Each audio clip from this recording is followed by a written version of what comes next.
Hi there. This video is an introduction to a part of our prescribing module that we're going to refer to as supply restriction. What do we mean by that? We mean restricting the amount of medication that patients can have. It's not something we do lightly, but sometimes it's necessary. And in this video, I'm just going to talk through briefly why we might do that and give you a brief overview of how the process works. Now, I'm going to introduce you to one of our test patients, Fred. Fred, being a test patient, of course, never actually comes to his reviews. But there are many patients who are a bit like this, who rarely attend, and sometimes that may not matter a great deal. It's never ideal, but sometimes it's more important. And for this patient, for Fred, it's more significant because he's on an ACE. He's on ramipril, and he's not had a UNE, a blood test that he needs, ever being, again, a test patient, but certainly not in the last 18 months. So in that scenario, it might feel unkind, it might feel a bit strange to do this, but we would be recommending, and our system would be recommending, that we don't keep on giving Fred 4 weeks of his ramipril every month. It's just not safe. He's had invites and he's ignored them. If Fred were a real patient, he'd have probably had a lot more invites and reminders than this. And so we're going to follow a process where we'll try first to get him booked in. We don't want to restrict his supply, but if need be, that's what we'll do.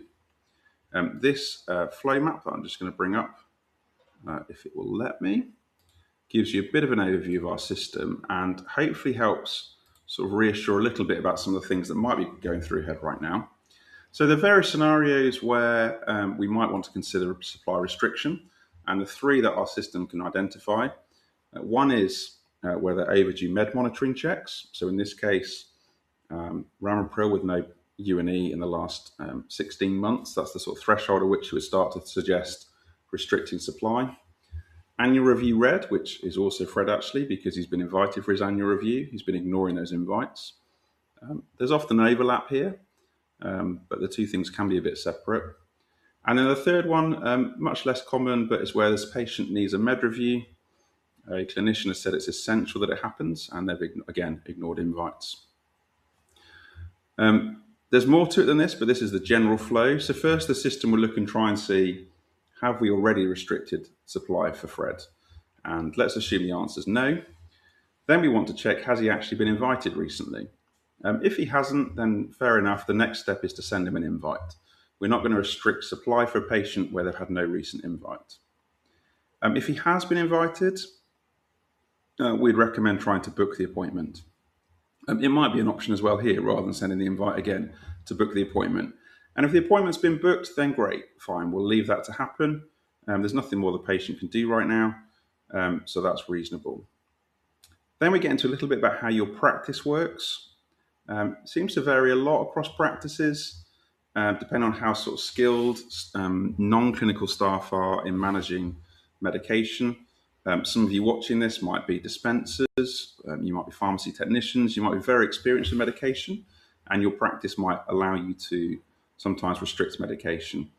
But if that's not the case in your practice, our system would advise when we get to this stage that they need to go to the prescriber to make that review.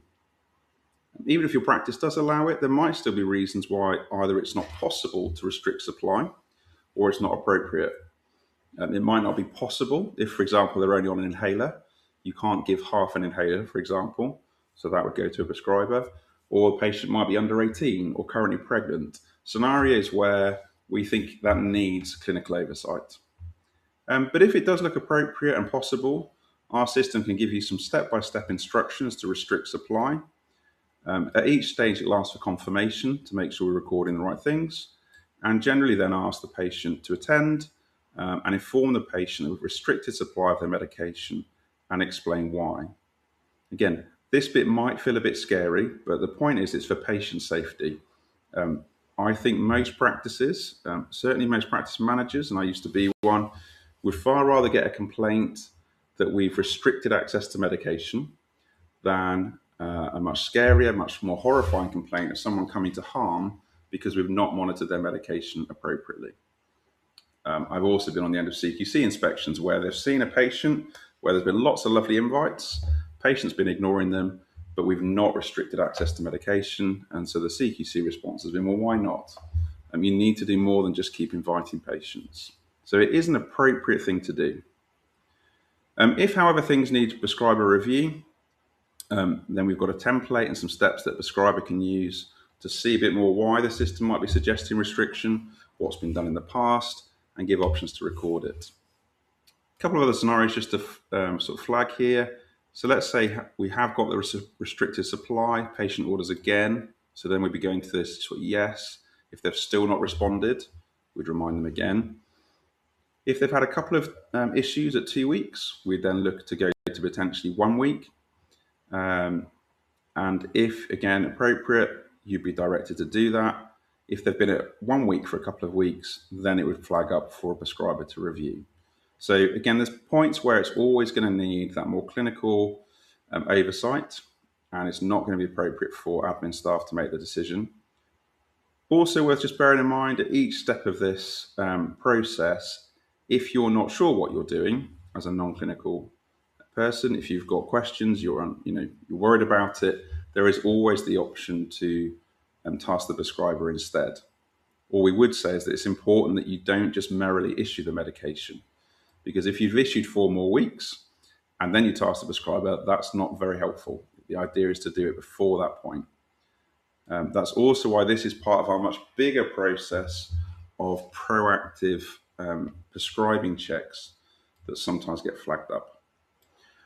One last thing that you'll come across, once a patient has responded and there's a restriction in place, then our system will start to advise, right, now you can put it back to normal.